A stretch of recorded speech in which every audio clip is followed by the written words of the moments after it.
तो अच्छी इस बड़ी खबरों के बाद आगे बढ़ते हैं। सियासी संग्राम में सवाल उठा है, नींद में कौन मदहोश कौन। यह सवाल इसलिए क्योंकि सीएम योगी ने अखिलेश पर वार किया है। 12 बजे तक सोते हैं बबुआ। पीडीएस सिर्फ दिखावा है तो अखिलेश का पलटवार आया। कुछ लोग नींद से तो उठ जाते हैं पर होश में आते नहीं, बस मदहोश रहते हैं। और इस बीच एमआईएम का खुला ऐलान, अब पूरे देश में हरा झंडा लहराएंगे। सवाल है कि 27 से पहले कौन जागेगा, कौन सोएगा। आज की डिबेट में इसी पर चर्चा, लेकिन पहले रिपोर्ट देखिए।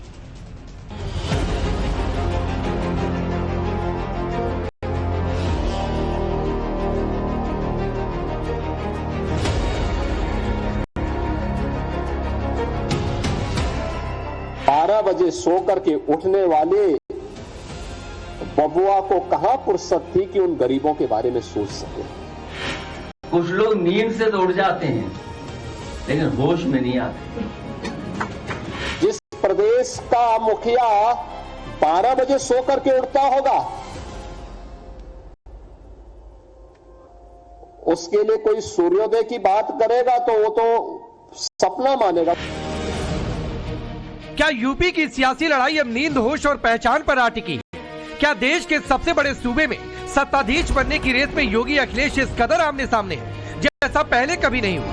दरअसल सीएम योगी बनाम अखिलेश की सियासी जंग बेहद तीखी और तल्ख हो गई है। यूपी के सियासी समर में बहुत जबरदस्त क्लेश मचा है। योगी आदित्यनाथ कह रहे हैं 12 बजे उठने वाले बबुआ को गरीबों की फिक्र नहीं, तो दूसरी तरफ अखिलेश यादव पलट कर पूछ रहे हैं कुछ लोग उठ तो जाते हैं लेकिन होश में नहीं आते। 12 बजे सो करके उठने वाले बबुआ को कहां फुर्सत थी कि उन गरीबों के बारे में सोच सके। आप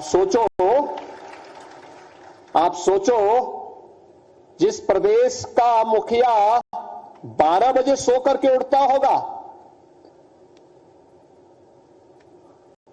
उसके लिए कोई सूर्योदय की बात करेगा तो वो तो सपना मानेगा। बोले बेफिजुल की बात कर रहे हो, क्योंकि उसको देश दुनिया की कोई जानकारी नहीं होगी, वो लेना भी नहीं चाहेगा।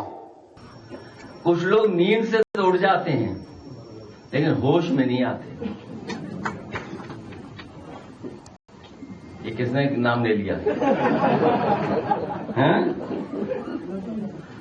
और जिनकी आंखें दिन भर बंद रहती हैं, अगर ध्यान से देखोगे तो दिन भर आंखें बंद रहती हैं और जागकर भी मदहोश रहते हैं वो। तो सवाल है कि कौन नींद में है, किसकी नींद उड़ गई है और कौन जागकर भी मदहोश है। सवाल ये भी कि अखिलेश इतने बेचैन क्यों? क्या ओवैसी के उभार के बाद हरा भगवा की लड़ाई यूपी तक आई? इसी से अखिलेश यादव की नींद उड़ गई है। योगी ने अखिलेश पर वार किया तो अखिलेश ने भी जवाब में बुलडोजर, मंदिर और इतिहास का तीर चला दिया। चुनाव में बीजेपी और सीएम योगी की नींद उड़ाने का दावा कर रहे, लेकिन केशव प्रसाद मौर्य समाजवादी पार्टी को 27 के चुनाव में धुआं धुआं कर देने का दम भर रहे। ये सरकार ऐसी जिन्होंने मंदिर तोड़े और एक मंदिर नहीं तोड़े, न जाने कितने मंदिर तोड़े इन्होंने। और यही नहीं, जो पौराणिक चीजें थी जिससे इतिहास बनता था और इतने दिनों से इतिहास बना रहा, जहां उसका संरक्षण करना था, संभालना था, वहीं उसको पूरी तरीके से बुलडोजर से तोड़ दिया। सोचिए, तो जो लोग बुलडोजर चला रहे हैं वो अभी भी नींद में हैं, क्योंकि उन्हें एहसास नहीं है कि जिस दिन वोट पड़ेगा तो उनकी गिनती कहां होगी जाकर के। श्री अखिलेश यादव जी बिहार चुनाव में जब प्रचार करने गए थे तो वो जानते थे कि अगर आरजेडी जीतेगी तो समाजवादी पार्टी जीतेगी। आरजेडी धुआं धुआं हो गई, अब समाजवादी पार्टी का धुआं धुआं होना 27 में बाकी है। इसलिए फ्रस्ट्रेशन में है, तनाव में है। इस प्रकार के उल्टे सीधे वो लगातार बयान देते हैं। मैं उनसे यही अपेक्षा करूंगा कि उल्टे सीधे बयान देने की जगह गुंडों, अपराधियों, माफियाओं का साथ छोड़ करके अपनी पार्टी को बूथ स्तर पर कुछ कार्यकर्ता हो तो जोड़ करके उसके आधार पर भारतीय जनता पार्टी से चुनाव में मुकाबला करें। सवाल सिर्फ बयान का नहीं, सवाल है रणनीति का। क्या अखिलेश अब सिर्फ योगी से नहीं बल्कि ओवैसी से भी लड़ रहे हैं? क्या इसीलिए अखिलेश एक तीर से दो निशाने साध रहे हैं? क्या मंदिरों के लिए हमदर्दी जताकर वो बीजेपी के हिंदू वोट बैंक में सिरदर्दी चाहते हैं? काल नेमी को याद करने वाले बताएं कि कलयुग के काल नेमी कौन है। काल नेमी ही काल बनकर के इनके आएगा। अभी तक राम मंदिर नहीं जाने वाले अखिलेश यादव क्या इसीलिए अब सनातन की भाषा बोल रहे हैं, मंदिर टूटने की बात उठा रहे हैं, योगी की तरह कलयुग के कालनेमी को खोज रहे हैं? क्या ओवैसी ने सेकुलर पार्टियों को मुस्लिम वोट बैंक के खेल से बाहर कर दिया है? क्योंकि समाजवादी पार्टी से लेकर कांग्रेस के खेमे में ऐसा डर बयां किया जा चुका है और अब तो ओवैसी की पार्टी के नेता मजलिस की पतंग को पूरे देश में उड़ाने की हुंकार भर रहे हैं, पूरे देश में मजलिस का हरा झंडा लहराने का दावा कर रहे हैं। पूरा बिल्कुल महाराष्ट्र में भी करेंगे, पूरा हरा करेंगे, मुमरा भी हरा करेंगे और इंशाल्लाह ताला काहे को सिर्फ महाराष्ट्र, हम तो चाहेंगे कि पूरे देश के अंदर हरा कलर हो। हम तो चाहेंगे हमारी पार्टी का जो झंडे का कलर ही हरा है मैडम। कौन नहीं चाहेगा कि उसकी पार्टी का जो परचम है पूरे देश में लहरा। कुछ देश में पैदा ले लिया है जिनको लगता है कि शरिया कानून हम यहाँ हिंदुस्तान में लाएंगे और गजवाए हिंद हम यहाँ लाके छोड़ेंगे। दुर्भाग्य है कि जिस दिन बंटवारा हुआ उसी दिन इन सभी मुसलमानों को भेज दिया जाता तो शायद ये आज दुर्दशा नहीं होती। ओवैसी के अंदर जिन्ना का जिन है और देश के लिए सबसे बड़ा घातक है तो मुसलमान और ओवैसी। सवाल उठाए कि क्या ओवैसी ने सेकुलर राजनीति की नींव हिला दी है? क्या ओवैसी की पार्टी एमआईएम अब कांग्रेस, समाजवादी और आरजेडी जैसी सेकुलर पार्टियों का विकल्प बन रहे? बड़ा सवाल ये कि क्या ये लड़ाई अब सिर्फ योगी बनाम अखिलेश की नहीं, ये लड़ाई हरा बनाम भगवा और नींद बनाम जागरण से लेकर सेकुलर बनाम सनातन की हो गई। क्या अखिलेश की सनातन रणनीति बीजेपी के वोट बैंक में सेंध लगाएगी या फिर 27 में यूपी की सियासत तय करेगी? कौन सो रहा था और कौन जाग रहा था? ब्यूरो रिपोर्ट, टाइम्स नाउ नव भारत। तो आपने रिपोर्ट देखी। मैं आपका परिचय आज के मेहमानों से करवाता हूं। शिवम त्यागी, भारतीय जनता पार्टी के नेता और प्रवक्ता, अवधेश जी वरिष्ठ पत्रकार, Ramesh Vats political analyst, Ashwini Mishra Congress party के नेता, तारिक खान समाजवादी पार्टी के नेता और प्रवक्ता, शादाब चौहान एमआईएम के नेता। आप सबका बहुत बहुत स्वागत है। तारिक खान, आपसे शुरू करता हूं और सवाल बहुत सीधा सा है, ये नींद वाली बात क्यों इतनी चुभ गई? चुभी क्या? योगी ने कहा कि 12 बजे सोकर उठते हैं, तो पहली बात तो उनको कैसे पता कि कौन कै बजे सोकर उठता है? दूसरी बात, वो तो 12 बजे सो जाते हैं, यहाँ तो योगी साहब सो ही रहे हैं। न जाने कितने स्कूल उत्तर प्रदेश में बंद हो गए, योगी साहब सो ही रहे हैं। कोडीन सिरप का मामला आया, योगी साहब सो ही रहे हैं।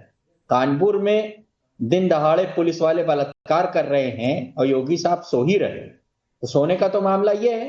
अब सोना, कौन क्या खा रहा है, कौन क्या उठ रहा है, यही सब बचा है डिस्कस करने का। ये स्तर लेके गए हैं योगी राजनीति का। देखिए, आप मुद्दों पे बात नहीं करना चाहते हैं, या तो मुद्दे हैं नहीं योगी के पास बात करने का, क्योंकि भाई हिंदू मुसलमान के अलावा और क्या बात करेंगे।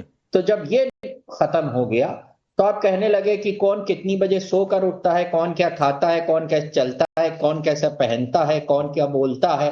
तो मैं बोलने की बात कह दूं तो योगी साहब जिस भाषण में कह रहे थे कि अखिलेश जी 12 बजे सो के उठते हैं, वहां सही से शिक्षा नहीं बोल पाए।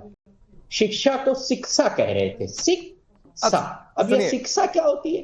भाई, हमें पता था आपको मिर्ची लगेगी। नहीं, मिर्ची लगने की बात नहीं है। मैं सिर्फ ये कह रहा हूँ कि ये मिमिक्री का शो नहीं। मुझे मिर्ची लगने की बातचीत नहीं है। मैं सिर्फ ये कह रहा हूँ ये मिमिक्री का शो नहीं है। वरना कोई यहाँ बैठकर अखिलेश यादव की मिमिक्री शुरू कर देगा, फिर कोई बैठकर मुलायम सिंह यादव जी की मिमिक्री शुरू कर देगा। तो मिमिक्री का शो नहीं है सर, प्लीज। मिमिक्री नहीं है। अगर आपको लगता है कि मिमिक्री का शो है तो थोड़ा सा अपना कॉन्सेप्ट दुरुस्त करिए। अगर ये हिंदुस्तान के सबसे पुराने मीडिया नेटवर्क पर डिबेट का शो है।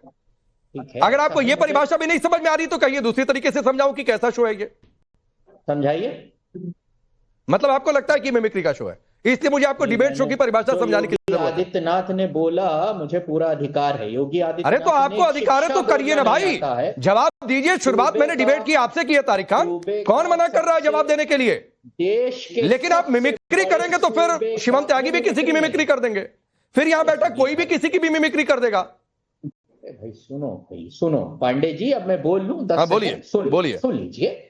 ये मिमिक्री नहीं, मिमिक्री ये होती है कि मैं सिर्फ ये बता रहा हूं कि जो इंसान दूसरे को कह रहा है 12 बजे सो कर उठते हैं, अब जैसे 12 बजे ये सही बोलना हुआ, वैसे ही शिक्षा नहीं होता है पांडे जी, अच्छा। ये मिमिक्री नहीं है, अच्छा। शिक्षा होता है। अच्छा। तो जिसने पढ़ाई लिखाई नहीं की होती है ना, अच्छा। अच्छी एजुकेशन नहीं मिली होती है जिसको, जैसे आपको मिली, आप बोल लेते हो शिक्षा, बोलो मेरे साथ, शाबाश, बोलो।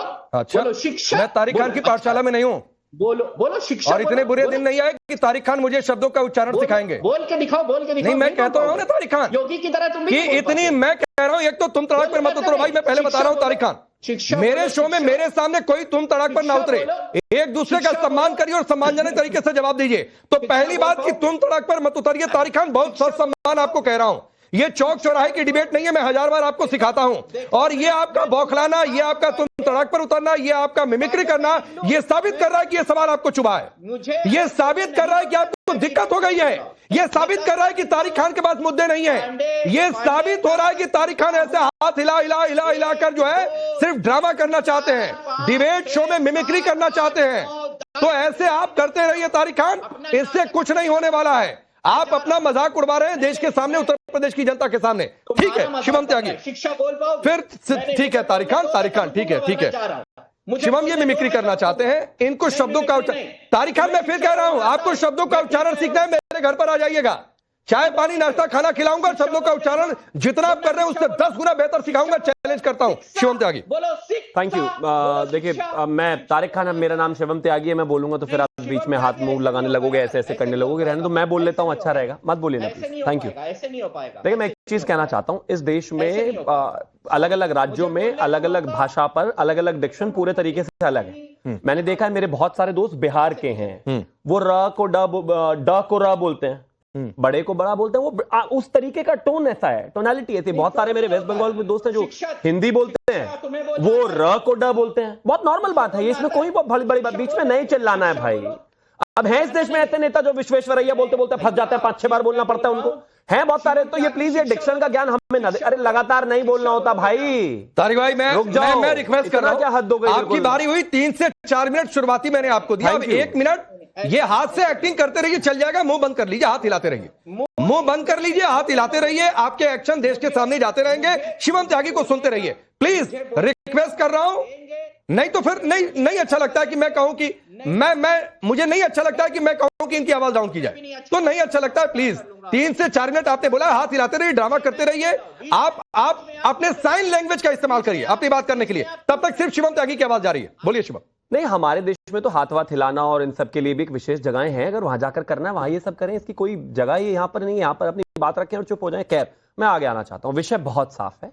यहां पर जिस तरीके से 12 बजे सोकर उठने वाली बात पर पूरी समाजवादी इतनी नाराज हो गई कि ऐसा लग रहा है कि बात तो ठीक ही है, वरना आप मुझे कहते रहिए कि मैं 12 बजे सोकर उठता हूं, मुझे पता है मैं नहीं उठता हूं, तो जाहिर है किसी को दर्द और नाराजगी होने का विषय ही नहीं है। लेकिन इतना तय है कि जाहिर है जो व्यक्ति राज्य चलाता हो या लीडर ऑफ ऑपोजिशन हो या विपक्षी दल का प्रमुख नेता हो, अगर वो 12 बजे आकर सोकर उठेगा और राज्य की कमान जीवन में उसके हाथ में जो कि नहीं आने वाली है अगर आ गई, तो क्या होगा? जाहिर है राज्य की बर्बादी होगी, राज्य को दिक्कत होगी। आधा दिन जब पूरा निकल चुका हो और उसके बाद अगर उनको समझ आता हो या फिर शाम को 4 बजे वो टेनिस बैडमिंटन खेलने निकल जाते हो, जाहिर है उनको नई राज्य चलाने की स्थिति कभी समझ में आएगी। इस बात पर इतनी नाराज होने की आवश्यकता नहीं है। बेहतर और भी होता कि समय से उठकर जो है चीजों को चलाना शुरू करते हैं।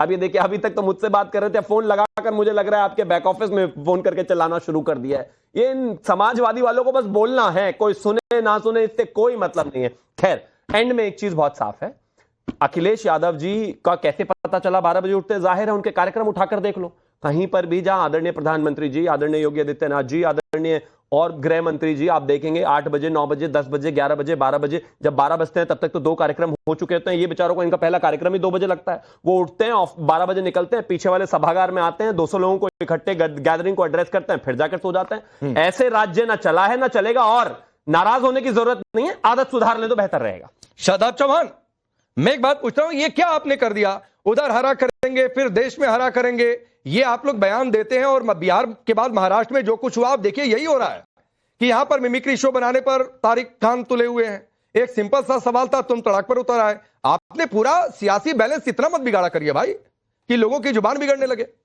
हाव बिगड़ने लगे।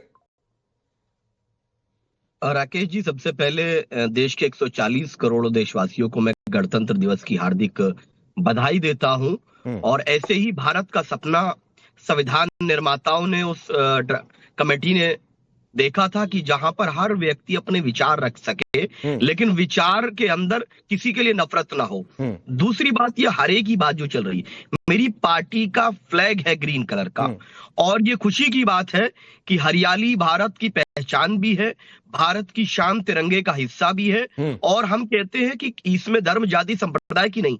अगर शिवम भाई अपनी पार्टी फ्लैग को लगाने की बात करते हैं रैली में, उनको मुबारक। अश्वनी जी अपनी पार्टी का फ्लैग लगाते हैं और हमारे भाई रेड कलर का लगा के बैठे हैं तारिक। अब क्या बोला जाए उनको मैं ये बोलूं कि नहीं आप रेड क्यों लगा के बैठे हो, आज तो तिरंगा होना चाहिए था।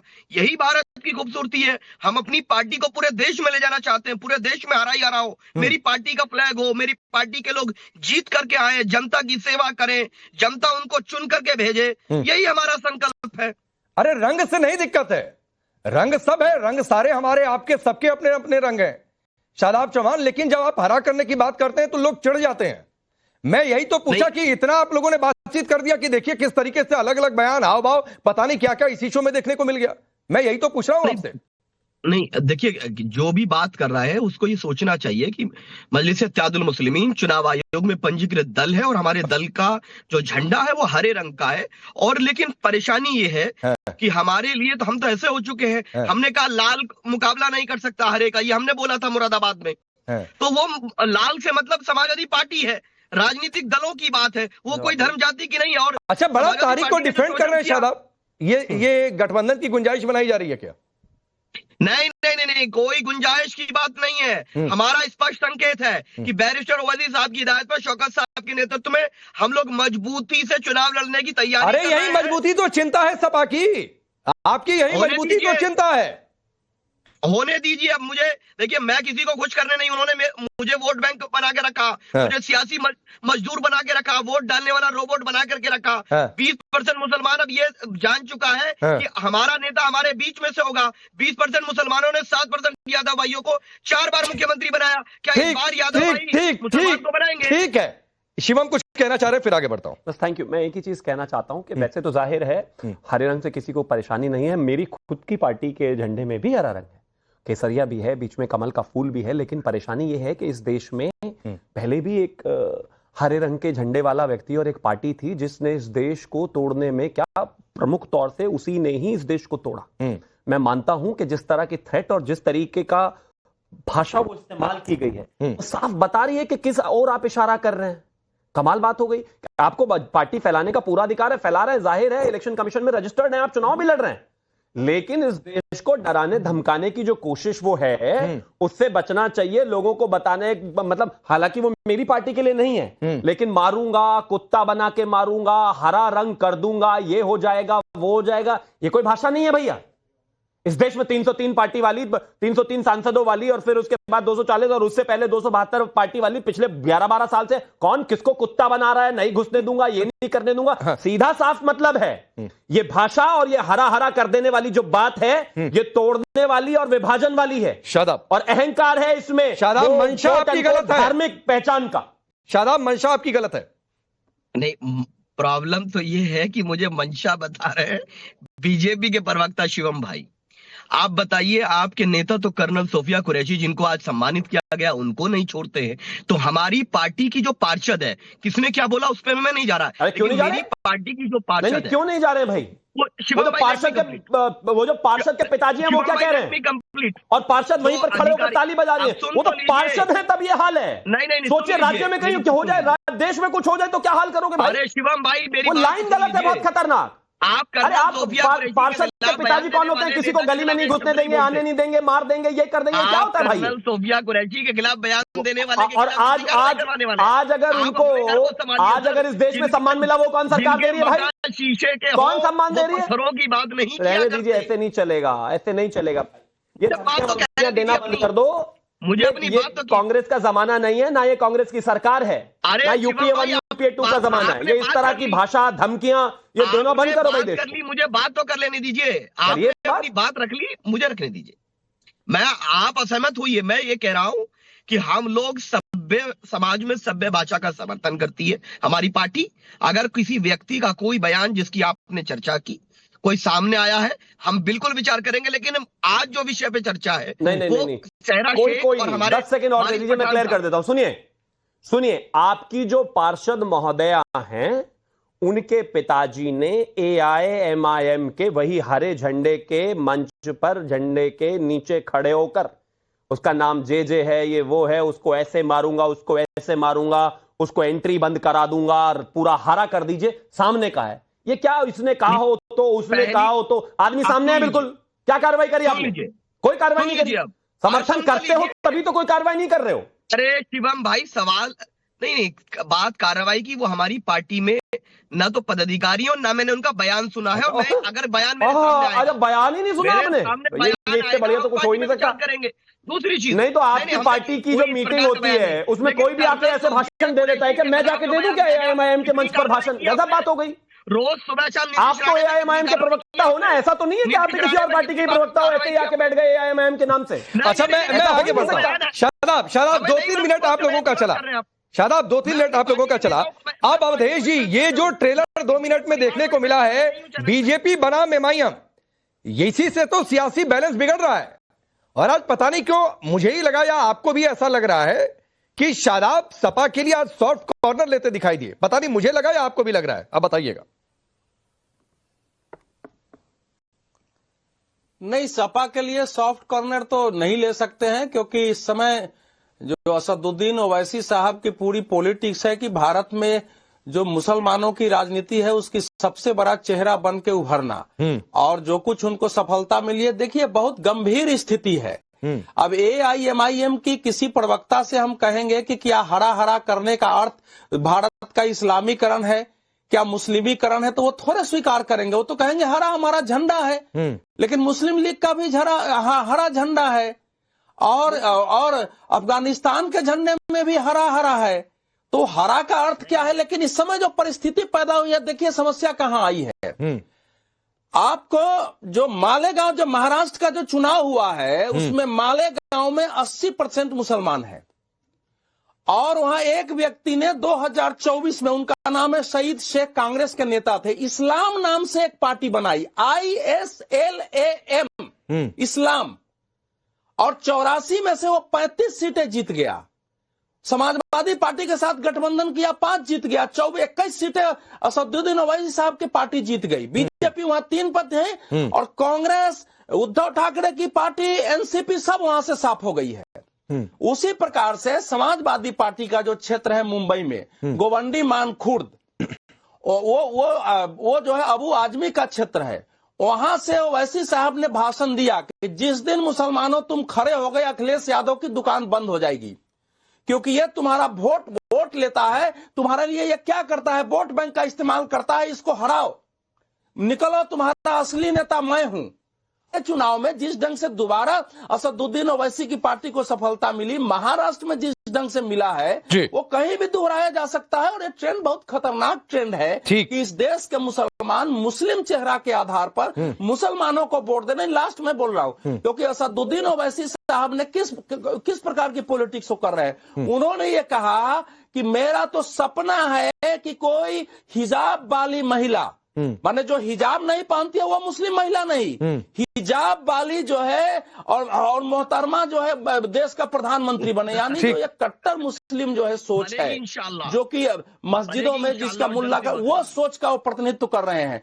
अब उसमें अखिलेश यादव के लिए, कांग्रेस पार्टी के लिए जगह नहीं है। और ये उत्तर इस खतरनाक ट्रेंड से नुकसान हो रहा है अश्विनी मिश्रा, और इसका असर आपकी पार्टी में देखने को मिल रहा है। हाल फिलहाल के जो बयान 2-3 आए हैं, वो बयान तो इशारा कर रहे हैं इसी ओर।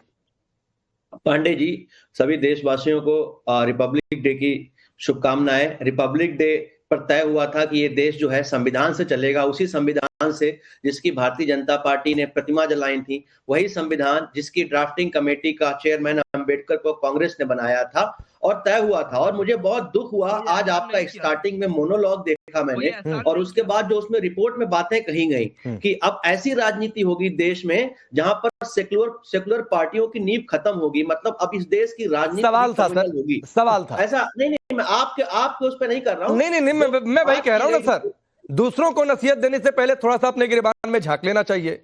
सवाल पूछा जा रहा है, किसी को कोट किया जा रहा है, दोनों में फर्क समझना चाहिए। और जो आप संविधान की बातचीत कर रहे हैं तो ये तो आज नहीं कहते, वरना शिवम त्यागी अभी कहेंगे, अगला सवाल ये कह देंगे, इशारा कर देंगे कि भाई हमको दे दो, हम पूछे कि संविधान की दुहाई दे रहे हैं तो इमरजेंसी में संविधान की धज्जियां क्यों उड़ा दी। तो मत ले जाइए, मैं फिर कह रहा हूं डिबेट ना डिरेल किया जाए। संविधान की मर्यादा कौन रख रहा है नहीं रख रहा है ये अलग एक डिबेट है, तो उधर लेकर मत जाइए। जवाब बोलिए, अपनी बात पूरी करिए। अजय जी, पहले आप मुझे एक क्लैरिफाई कर दीजिए कि आप सूचना और प्रसारण मंत्रालय से आते हैं, आपका चैनल सूचना प्रसारण मंत्रालय से आता है नहीं ना? आपका काम है जनता के सवाल उठाना कि सरकार की तारीफ करना बैठ के। कौन सी तारीफ लग गई भाई आपको? अपनी तारीफ करने के नहीं, कौन सी तारीफ लग गई इसमें? मतलब एक लाइन मैंने कह दिया कि संविधान की नसीहत जो आप दे रहे थे इमरजेंसी में, वो नसीहत कहां चली गई थी? तो आपको दिक्कत हो गई, आपको दिक्कत हो गई, आपको मेरे सवालों से दिक्कत, इरिटेशन हो गई। अश्विनी मिश्रा, सिर्फ एक लाइन पर, सिर्फ एक सवाल पर, सवाल अच्छे नहीं लगते ना आपको अच्छे लगते हैं ना थोड़ी देर पहले तारिक खान को अच्छे लग रहे थे। आपको मिर्ची लग जाती है, हमको पूछने भी नहीं देते आप सवाल। पूछिए ना, मैं सवाल कहा, अरे फिर वही बात है, मैं सवाल पूछने के लिए कहा मना कर रहा हूं। पूछिए सवाल, किससे पूछना है आपको? पूछिए। रिपब्लिक डे क्यों मनाया जाता है? क्योंकि कॉन्स्टिट्यूशन की बात होती है। कॉन्स्टिट्यूशन धज्जियां किसने उड़ाई? भारतीय जनता पार्टी की, आरएसएस उन्होंने उड़ाई। मैंने सिंपल भारतीय जनता पार्टी पे बात की, पता नहीं आपको क्यों मिर्च लग गई पांडे जी? अरे आप सरकार के मंत्रालय के मंत्री तो नहीं है ना? अरे फिर वही बात है, लिस्ट नहीं है ना? फिर वही बात है।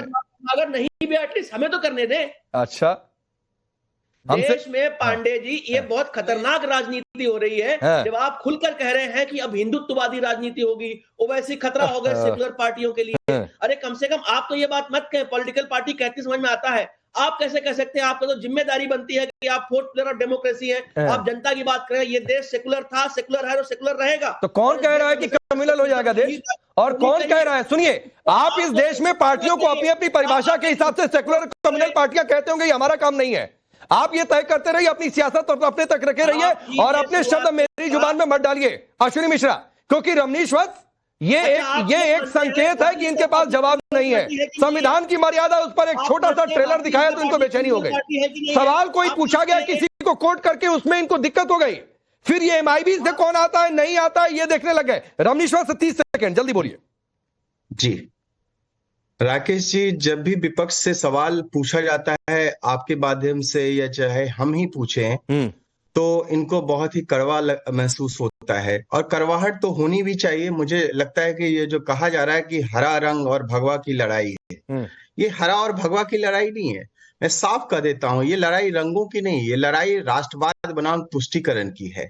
और तुष्टीकरण की पराकाष्ठा तक जो भी पहुंचने वाली पार्टी, चाहे कांग्रेस पार्टी की बात करें चाहे समाजवादी पार्टी की बात करें, जब इनसे सवाल पूछा जाता है तो ये आप लोगों के ऊपर ये चीखने लगते हैं, चिल्लाने लगते हैं। तो मैं सबसे बड़ी बात कहूं, ये लड़ाई मुझे लगता है राष्ट्रवाद बनाम हिंसा फैलाने वाले की है, नफरत फैलाने वाली की है, अराजकता फैलाने वाली की है।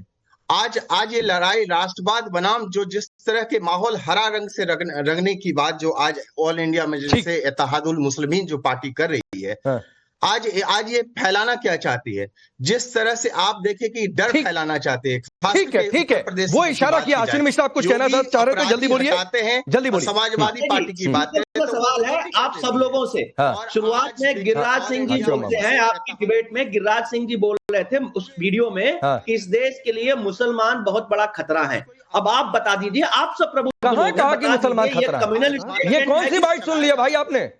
उन्होंने कहा AIMIM और मुसलमान दोनों देश के लिए खतरा है। आप अपनी क्लिप द्वारा प्ले करिए, आप प्ले करिए। नहीं ठीक है, बोलिए, पूरा कोट करिए, बोलिए। तो उसमें बोला है कि AIMIM और मुसलमान दोनों देश के लिए खतरा है। अब आप प्रबुद्ध लोग बता दीजिए, भारतीय जनता पार्टी के समर्थक, प्रवक्ता और पैनलिस्ट, ये स्टेटमेंट सेकुलर है कि कम्युनल है? ठीक है, शिवम रिप्लाई करिए, शिवम रिप्लाई करिए।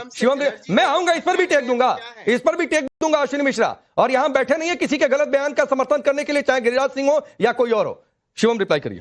देखिए, चाहे वो दिल्ली में डॉक्टर होने के बाद बम फोड़ने वाला हो, चाहे इस देश में आतंकवादी हमला करने वाला हो, चाहे जम्मू कश्मीर में खासतौर पर जो है धर्म पूछकर हमला करने वाला हो, चाहे इस देश का धार्मिक सौहार्द बिगाड़ने वाला हो, चाहे जगह जगह हत्या नरसंहार करने वाला हो, वो खतरा है। इसको माने ना माने कोई नाराजगी की बात नहीं है। और जहां तक बात खास तौर पर धर्म विशेष की, ऐसी स्थिति पैदा हो रही है, ये अगर इस तरह की स्पीच ना दी गई होती, इस तरह की चीजें ना कही गई होती तो ये सवाल ही नहीं था। लेकिन सवाल तो इस बात का उठ रहा है कि भाई वो तो अभी एक पार्षद होने के बाद स्थिति ये हो गई कि कह रहे हैं कि एंट्री बंद कर देंगे, घुसना बंद कर देंगे, मारेंगे, पीटेंगे, गाली, नामकरण और ना जाने क्या क्या। स्थिति अगर इससे थोड़ी सी और भयावह हो जाए, पार्षद से विधायक और विधायक से मंत्री, तो स्थिति कैसी हो जाएगी? जनसंख्या जहां पर भी इनइक्वालिटी हुई, जनसंख्या का जो रेशियो है जहां पर भी बढ़ा, स्थिति ये देश जानता है। जब एक गांव में, जब एक 1500 साल पुराने गांव में संख्या इतनी बढ़ गई, पेयम्बदूर के कोलतार गांव में, तो वहां पर सिर्फ ये कह दिया गया कि मंदिर में घंटी नहीं बजेगी क्योंकि वहां पर मेजॉरिटी में मुस्लिम है। तो जवाब आपके पास अपने आप है। जब एक राज्य में मेजॉरिटी में स्थितियां पहुंच गई तो वहां से पंडितों को भागना पड़ा, अपनी बहन बेटियों को छोड़कर या कन्वर्ट करना पड़ा, तो जवाब आपके अपने पास है। ये मुझे देने की जरूरत नहीं है। ठीक, देश संविधान से चलता है, संविधान से चलेगा, लेकिन अगर कोई इस तरह की थ्रेट देगा तो बर्दाश्त किया ही नहीं जाना चाहिए। इतनी नाराजगी क्या है भाई? ठीक, संविधान के आपके हिसाब से सिर्फ मनुस्मृति है और कुछ नहीं है शिवम। अब आप मनुस्मृति पर डिबेट चाहते हैं, अब आप मनुस्मृति पर डिबेट चाहते हैं, लेकिन तारिक खान, ये जो कहा अवधेश जी ने कहा, जो खतरनाक ट्रेंड की बात कही, तो इससे दिक्कत तो है, चिंता तो है आप लोगों को, और इसीलिए अब रेस है कि कौन सनातन का सबसे बड़ा रखवाला। बयान भी दिए जा रहे हैं, मंदिर टूटने की बात कही जा रही है, बहुत सारी बातें हो रही हैं। तो मंदिर नहीं टूटे क्या? मंदिर तो टूटे। अब वो परमिशन पहले लेनी पड़ेगी अवधेश जी जैसे लोगों से कि हम मंदिर का मुद्दा उठा सकते हैं, नहीं उठा सकते हैं, ये नहीं पता मुझको। जो इस्लाम पार्टी है उसका फुल फॉर्म है Indian secular largest assembly of Maharashtra. जैसे जी राम जी एक चीज का फुल फॉर्म शॉर्ट फॉर्म बना, वैसे ही फुल फॉर्म बना, शॉर्ट फॉर्म बना, वैसे ही वो भी है इस्लाम पार्टी। तो उसको ये मत कहिए कि किसी ने नाम रख दिया इस्लाम पार्टी का, वो एक फुल फॉर्म है। जैसे भारतीय जनता पार्टी, उसका शॉर्ट फॉर्म है बीजेपी, तो ऐसा ही वो भी है इस्लाम पार्टी, उसका फुल फॉर्म ये है। पहली बात। दूसरी बात, कोई हरे की बात करेगा, कोई भगवे की बात करेगा, तिरंगे की बात तो होगी नहीं, क्योंकि तिरंगे से कोई लेना देना ही नहीं। तिरंगे से क्या लेना देना। और मैं फिर से इस बात को दोहरा रहा हूं कि क्या बोला गिरिराज सिंह ने कि मुसलमान इस देश के लिए घातक हैं, खतरा है। आप एंडोर्स कर रहे हैं, आप नीतीश राणे की बात को एंडोर्स कर रहे हैं। हम बिल्कुल एंडोर्स नहीं कर रहे हैं, मैं बिल्कुल एंडोर्स नहीं कर रहा हूं। हिंदू, मुसलमान, सिख, ईसाई कोई भी हो, इस देश के लिए खतरा नहीं हो सकता है। और इस देश के विरोधी कोई भी अगर बात करेगा और वो किसी भी मजहब का है, वो इस देश के लिए खतरा हो जाएगा। तो ये फिर कह रहा हूं कि आप अपना प्रोपेगेंडा चला रहे हैं। और अश्विनी मिश्रा, आपने ठीक कहा जो बात की, लेकिन वो आधी कोट कही, किसी संदर्भ में कहा जा रहा था, लेकिन फिर भी ये उनका बयान है जिसका शिवम को रिप्लाई आगे देना चाहिए। चलिए, वक्त इतना ही है। आप सबका बहुत